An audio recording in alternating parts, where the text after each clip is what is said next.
Здравствуйте, уважаемые подписчики и гости моего канала. Я решила продолжить вязание летних пинеток. Открытые пинеточки. У меня остались вот такие цветные меланжевые нитки. Я решила довязать их до конца. Я добавила два цвета, которые идеально подходят под меланж. Вот такие пинетки красивые, панталетки у меня получились. Если вам интересно это видео, оставайтесь вместе со мной и вяжите вместе со мной. Для работы мне понадобятся нитки. Я добавила в этот раз вискозную нить, поэтому метраж, к сожалению, я вам не скажу конкретный. Остатки ниток меланжевой. Это маленький клубок, который мне достаточно для того, чтобы связать хлястик маленький и большой и обвязать пинетки. Нитки желтого цвета. Я также буду вязать в две нити. Этих ниток понадобится очень мало, так как я буду вязать только перед. Нитки называются Патриция, 100% хлопок, в 100 граммах 550 метров. Продавец предлагает крючок 1,25, 1,5. Так как у меня несколько сложений, я буду вязать крючком номер 2. Также мне понадобится очень маленький клубочек ниток другого цвета. Это для двух цветочков. Я их уже связала. На моем канале вы можете посмотреть. Маленький ролик по вывязыванию вот таких маленьких цветочков. По желанию вы можете выбрать другой цвет. Также мне понадобится два маркера, ножницы, одна игла. Мне нужно будет пришить застежку и пришить две пуговки. Две маленькие пуговки желтого цвета, пряжка желтая, подходящая под цвет, желтый металл, понадобится 2 штуки. Стелька — это пластик, это подручный материал, который я нигде не покупала, я нашла всего лишь навсего дома. Я искала прослоечку для пинеток, чтобы пяточка не отгибалась, сильно не отгибалась, и в то же время была очень устойчивая, но не была очень толстой. Вот такая, она очень хорошо гнется. И клей. Клей для того, чтобы приклеить, как это сделала я, 2 пуговки вместе с цветочками. По желанию, тот, кто желает, может приклеить, тот, кто желает, может пришить. Итак, приступаем. Я начинаю вязать пинетки с подошвы. Я связала 2 стелечки, одну с бортиком, другую без бортика. В этот раз я хочу сначала связать верхнюю часть пинетки, вот эту вот, и потом уже полностью собрать подошву. Ее начинать привязывать, оставить расстояние, оставить шлиц и вставить туда прослоечку. Я буду сначала вывязывать верх пинетки на одной подошве, а уже потом, после того, как верх пинетки будет готов, я буду вывязывать полностью всю подошву. С маркерами я уже отметила 44 петли. Иглой намечаю центр, примерно ориентируюсь вот таким образом. И плюс вот здесь вот центральная петля, из которой я вывязывала 3. Значит, соответственно, будет или одна, или вторая. Это уже вы будете выбирать сами. Нахожу середину вот таким образом. И с каждой стороны отмечаю по 22 петли. Итак, у меня в работе передняя часть 44 петли. Перед у меня открыт. Он состоит из 12 петель. Вот он. Вот этот бортик. И вот 12 петель. Центральные 12 петель делю на 2 части. У меня с каждой стороны получается по 6 петель. От 22 отнимаю 6 и получаю остаток. Вот таким образом. 22 минус 6. Это будет 16. 1, 2, 3, 4, 5, 6, 7. 8, 9, 10, 11, 12, 13, 14. Вот эта петля. Я буду ориентироваться и вот так вот буду намечать. Можно это сделать иглой, можно это сделать нитью. Итак, я начинаю вывязывать переднюю часть пинетки. Я ниткой отметила грань между открытой частью и той частью, которую я буду провязывать. Центральная часть у меня должна состоять из 12 петель. Я буду брать подошву вот таким образом, чтобы у меня начало было вот с этой стороны. Вязать я буду за полупетлю. Итак, я набираю 12 воздушных петель. Петли должны быть не свободные. 1, 2, 3, 11, 12. Посмотрите, я сделала их средними петлями. Я их сделала не свободными и не очень затянутыми. Обычные петли. За последнюю петлю также подхватываю соединительную петлю и провязываю ее соединительной петлей. Убираю нашу наметочку. Вот посмотрите, что получилось. У нас должно быть центральных 12 петель. 1, 2, 3, 4, 5, 6, 7, 8, 9, 10, 11, 12. Продолжаю вязать следующую петлю соединительной петлей. И начинаю вот эти воздушные петли, эту арочку, обвязывать 12 столбиками без накида. 1, 2, 3 и так далее. Я провязала 12 столбиков без накида. Перехожу на другую сторону и с этой стороны точно так же подбираю одну соединительную петлю. Разворачиваю вязание без петли подъема и начинаю с этого ряда прибавлять по одной петле. 1, 2,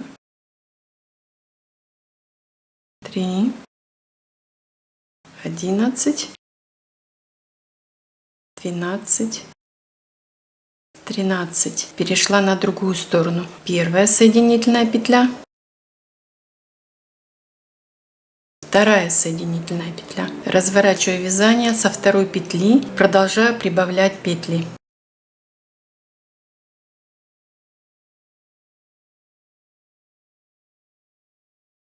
Посмотрите, что получается. Итак, я поделила переднюю часть пинетки на две части. До шлица и после шлицы. После вот этих отверстий. Мне нужно до шлицы провязать 7 рядов, прибавляя в каждом ряду по одной петле. До прихода вот к этому ряду, последнему, к 7-му ряду, у меня должно быть в работе 18 столбиков без накида. Итак, мы повстречаемся тогда, когда я провяжу 7 рядов в высоту.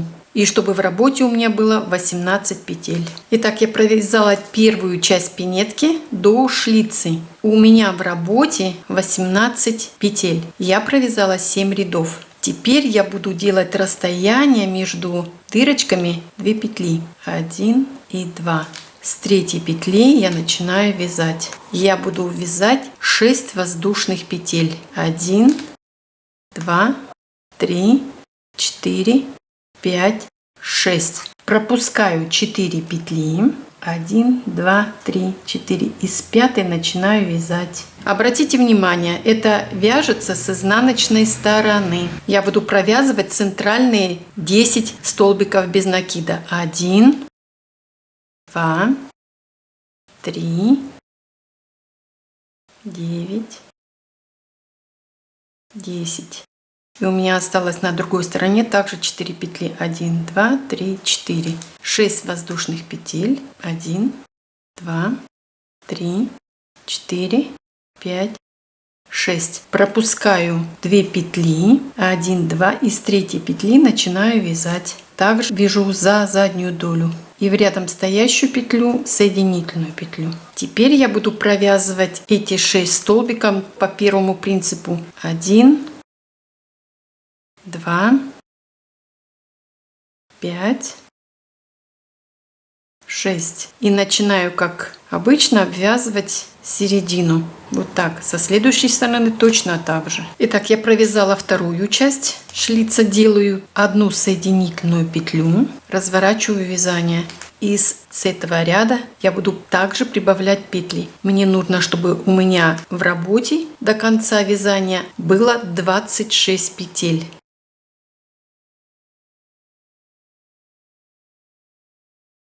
Посмотрите, что получается.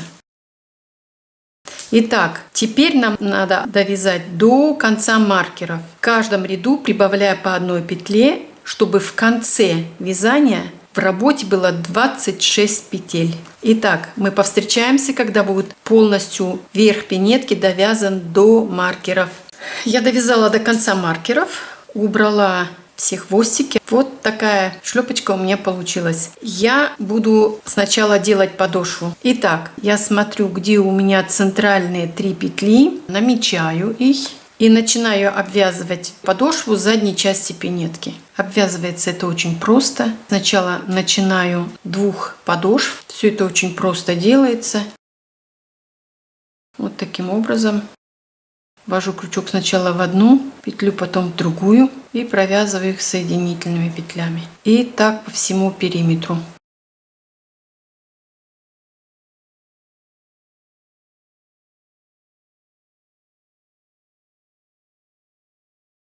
Вот так. Вот уже появляется платформочка. Будет еще немножко толще, потому что будет пластиковая прослойка. Я довяжу до шлица и покажу, как я вставляю шлиц и до конца обвязываю, чтобы сформировать устойчивую подошву. Ну вот, я провязала большую часть соединительными петлями, соединила вторую подошву с первой. Вот посмотрите уже, что получается. Я начинаю ориентироваться, с какой стороны мне нужно вставить стельку, для того, чтобы определить, где правая, где левая сторона. В стельке вырезала не нейтральная, а на правую, на левую ножку. И вот так начинаю ее потихонечку вправлять. Вот посмотрите, вот она у меня пошла хорошо, но края у нее выглядывают. Видите? Это не страшно, я не подрезаю, я начинаю аккуратненько дальше провязывать петельки. Вот посмотрите, через вот эту пластиковую стелечку, прослоечку, я начинаю по-прежнему собирать все петельки, петля в петлю и так далее.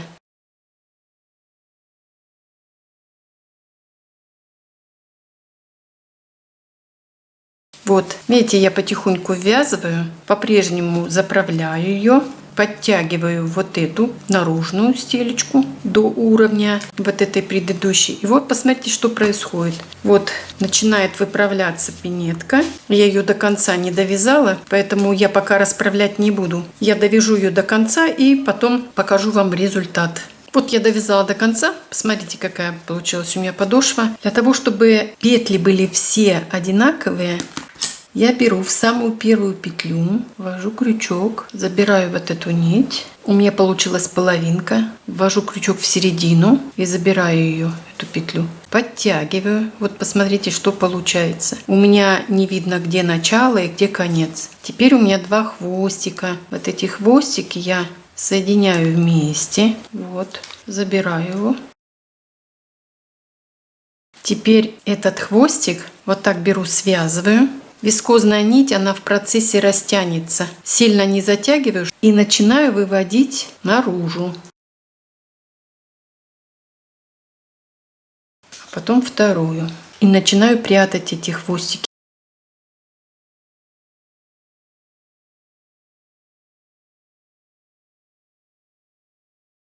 Вот так. Хвостик отрезаю. Он у нас спрятан. Я вот тут вот по центру соединю несколькими петлями, для того, чтобы у меня подошва была как одно единое целое. Теперь я буду оформлять хлястик. Хлястик делается очень просто. Набирала 32 петли. По всему периметру ориентировалась по краю пинетки. Я постаралась так, чтобы хлястик не забегал на саму пинетку. Осталось сделать деко. И осталось сделать хлястик. Хлястик я набирала с 3-й петли. Начнем с хлястика. У меня одна пинетка связана на левую сторону, и я сейчас буду вязать на правую. Но я вам покажу, как связать на левую. Для того, чтобы связать на левую сторону, я поднимаюсь на 3 петли выше, это значит с 5-й петли я буду провязывать хлястик. У вас с одной стороны будет короткий хлястик, а с другой стороны у вас будет длинный хлястик. Я сначала начну вязать с длинного хлястика, начиная с 3-й петли, ориентируюсь на 3-ю петлю, да, и буду вязать 32 воздушные петли. 1, 2, 3, 4, 5, 6. Я связала 32 петли и возвращаюсь назад. Я буду эти все 32 петли обвязывать столбиками без накида.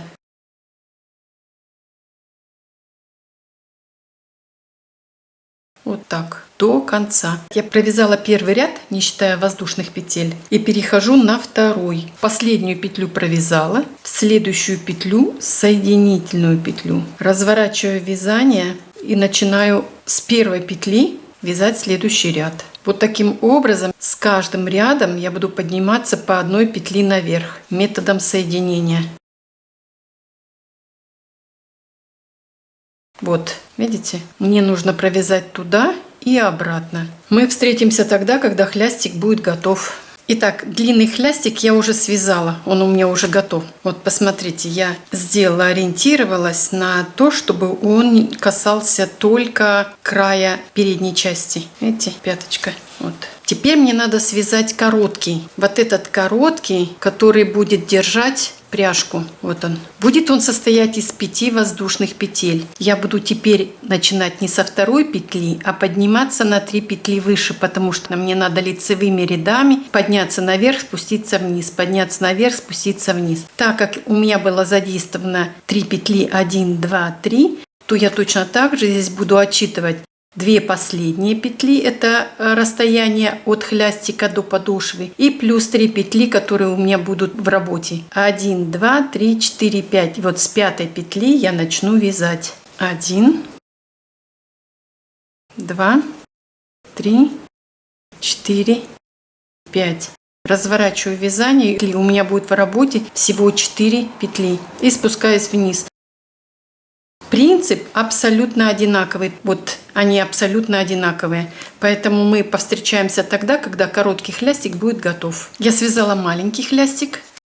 Я хочу полностью обвязать пинетку по краю, для того, чтобы она вот так вот не растягивалась. Она потом будет выглядеть очень некрасиво. Вот посмотрите, как она выглядит при полном натяжении. Видите, как она будет смотреться. И посмотрите, когда пинетка обработана, когда пинетка... Я обвязала полностью от начала и до конца край соединительными петлями, для того, чтобы он не растягивался. Мне осталось пришить вот эту красивую пряжечку. Только сделаю несколько стежков для того, чтобы закрепить пряжку. Я прошью до конца пряжку, приклею вот такие цветочки. Пуговки я уже пришила. И покажу вам готовую пару. Я пришила пряжечку и приклеила цветочки. Теперь у меня пара. Посмотрите, какие оригинальные и очень красивые пинетки-панталетки у меня получились для маленькой малышки. Вяжется очень просто. Нет никакой сложности в вязании вот таких панталеточек. Я желаю вам здоровья, великолепной пряжи и легких петелек. До следующей встречи. До свидания.